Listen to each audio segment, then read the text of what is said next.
तुमच्या हक्काचं family hospital Lokmudra Meera multi speciality hospital आता शंकर शेठ रस्ता स्वारगेट कॅम्प येथे 4 सप्टेंबर पासून आपल्या सेवेत।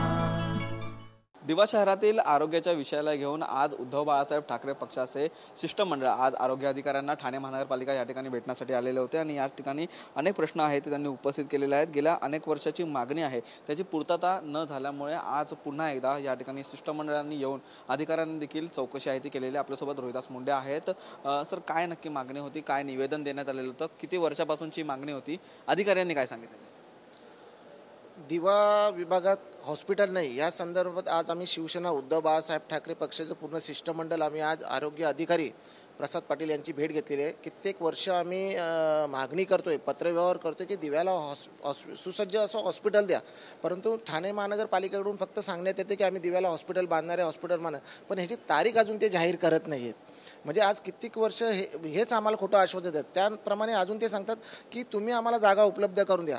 हे महापालिकेचं काम आहे, मग तुम्ही आमच्यावरती का ढकलता? तुम्ही महापालिकेचा जेव्हा विकास आराखडा तयार करता त्यावेळी हे आरक्षण सगळे टाकण्यात येतात, मग ते आरक्षण गेली कुठे? गेल्या 20 वर्षात जो मागचा आराखडा तयार केला होता त्यात तुम्ही हॉस्पिटलचं आरक्षण टाकलेले होते, मग ते आरक्षण गेली कुठे? याचा अभ्यास अगोदर ठाणे महानगरपालिकेच्या अधिकाऱ्यांनी केला पाहिजे, पण ते करत नाहीत। ते टोलवाटोलीचे फक्त उत्तरे देतात। आज आम्हाला सांगण्यात आलं की आम्ही दिव्याला हॉस्पिटल करू, पण ते अजून करत नाहीत। आज सर्वात मोठी समस्या ही महिलांची आहे। आज महिलांना प्रसूतिगृहाच्या वेळी जवळजवळ कलवा किंवा डोंबिवलीला जावं लागतं। मग अशात या 1 ते 1.5 तासाच्या प्रवासात जर महिला प्रसूतीच्या वेळी काय वेदना जोरात होतात आणि त्यात तिला काही झालं अपघात, तर ह्याला जबाबदार कोण? हे आम्ही प्रश्न जेव्हा अधिकाऱ्याने विचारले तेव्हाही त्यांनी फक्त उडवाउडवीची दिली की ठीक आहे आम्ही ह्या संदर्भात काहीतरी करू, पावलं उचलू, परंतु ठोस असं उत्तर त्यांच्याकडून मिळत नाही की आम्ही दिव्याला हॉस्पिटल कधी करू। अनेक महिला असतील ते देखील दिव्यामध्ये राहतात। दिव्यातून जर यायचा प्रवास पाहिला तर अनेक तासांवरती तो देखील जातो, कारण रस्ते आणि आजूबाजूचे आणखीन काही प्रॉब्लेम असतील तर काय सध्या परिस्थिती आहे दिव्यामध्ये? महिलांचा कशा प्रकारे गैरसोय आहे ती होते?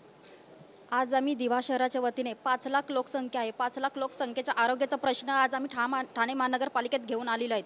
प्रत्येक वेळी आम्ही आंदोलन केले, आम्ही 100 बेडचं हॉस्पिटल दिव्यात होण्यासाठी आंदोलन केलं, पण मात्र महानगरपालिकेतून आम्हाला तसं कोणत्याही प्रकारचं उत्तर आलेलं नाही आहे। फक्त प्रत्येक वेळी त्यांचं उत्तर येतं का आम्ही करू। आम्ही परिस्थिती काय दिव्यातली परिस्थिती असं आहे की गरोदर महिलांनी जायचं कुठे? गरोदर महिलांचा दिव्यात सर्वात मोठा प्रश्न आहे तो महिलांचा आहे की महिलांना जे छोटे मोठे आजार होतात, आता वयाच्या हिशोबाने गर्भपिशवीचेही आजार आहेत, पण ते महिलांनी उपचार घेण्यासाठी जायचं कुठे? हा सर्वात मोठा प्रश्न हा महिलांना पडलेला आहे। परंतु महानगरपालिकेचे झालं तर 2 हॉस्पिटल देखील आहेत, कळवा असेल किंवा मग त्यानंतर आपल्याला जोडून सिव्हिल हॉस्पिटल देखील आहेत, त्या ठिकाणी देखील उपचार आहेत ते त्या ठिकाणी होऊ शकतात। त्या हॉस्पिटलची सध्या काय परिस्थिती आहे? वेळेवरती ॲम्ब्युलन्स आहेत का, बेड्स आहेत का? त्या नाही, दिव्यात अशी कोणतीही सुविधा महापालिकेने केली नाही की ॲम्ब्युलन्स मिळेल। आता आम्हाला अधिकाऱ्यांकडून सांगितले की ॲम्ब्युलन्सचे नंबर आम्ही दिलेले आहेत, पण ते जनहितात नंबर नाहीच आहेत। ते नंबर लागेल, मग कॉन्टॅक्ट करायचा कोणाला? पब्लिकने जायचं कोणाकडे? लसीकरण केलं जातं, पण लसीकरणाचे कुठले वाराचे बोर्ड आहेत ते महापालिकेने लावलेत नाहीत, तर नागरिकांना समजेल कसं? नागरिकांमध्ये मोठा संभ्रम निर्माण झालेला आहे। काय पाऊल असणार आहे पुढे? अधिकाऱ्यांनी काय तुम्हाला आश्वासित केलं? अधिकाऱ्यांनी नेहमीप्रमाणे फक्त खोटी आश्वासने दिलीत की आम्ही लवकरात लवकर दिव्याला हॉस्पिटल करू, पण अजून ते तारीख सांगत नाहीत। ते सांगतात की ही तारीख तुम्ही बांधकाम विभागाला विचारा, बांधकाम विभाग जेव्हा बांधकाम करेल तेव्हा आम्ही तिथे हॉस्पिटल करू। म्हणजे ही टोलवाटोलवीची जी प्रशासनाची पहिल्यापासून जी खेळी आहे तीच त्यांनी आत्ताही चालू ठेवली आहे। हे जर नाही जर आम्हाला तातडीने जर हॉस्पिटल लवकरात लवकर उपलब्ध करून नाही दिलं तर आम्ही सांगितलं की जन आंदोलन करू, आणि ह्याच्यातही जर महापालिका ऐकली नाही तर आम्ही जनहित याचिका दिव्याच्या लोकांतर्फे आम्ही जनहित याचिका दाखल करू। कुठेतरी वाटतं का की नागरिकांचे प्रश्न सोडवण्यासाठी त्या ठिकाणी नगरसेवक नाही आहेत, त्यामुळे ही परिस्थिती निर्माण होते आणि प्रशासकावरती ही संपूर्णपणे जबाबदारी आहे? प्रशासन कुठेतरी योग्य रीतीने वागत नाही। जर नगरसेवकांनी जर आपलं काम प्रामाणिक केलं असतं ते दिव्याची ही अवस्था नव्हती। त्या दिव्यातले जे लोकप्रतिनिधी होते त्यांची मानसिकताच नाही की लोकांना आपण न्याय द्यावा। हे नगरसेवकाचं काम असतं की आपण आपल्या नागरिकांना काय सुविधा देतोय, की हॉस्पिटल आहे का, पाणी आहे का, गटर आहे का, रस्ते आहेत, हे नगरसेवकाचं काम असतं। पण गेल्या कित्येक वर्षात बघाल ते दिव्यातल्या लोकप्रतिनिधींनी दिव्यातल्या लोकांवरती लक्षच दिलं नाही, फक्त भ्रष्टाचार करणं हेच तिथल्या लोकप्रतिनिधींचं काम आहे।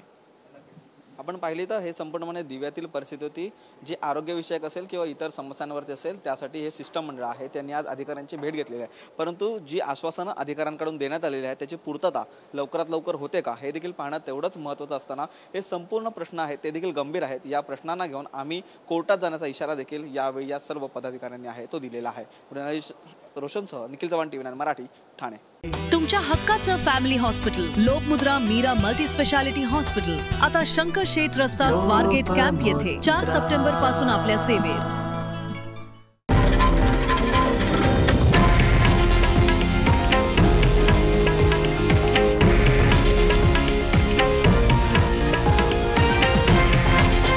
हे आहे देशातील नंबर 1 न्यूज नेटवर्क आणि आपण पाहत आहात TV9 मराठी, एकमेव।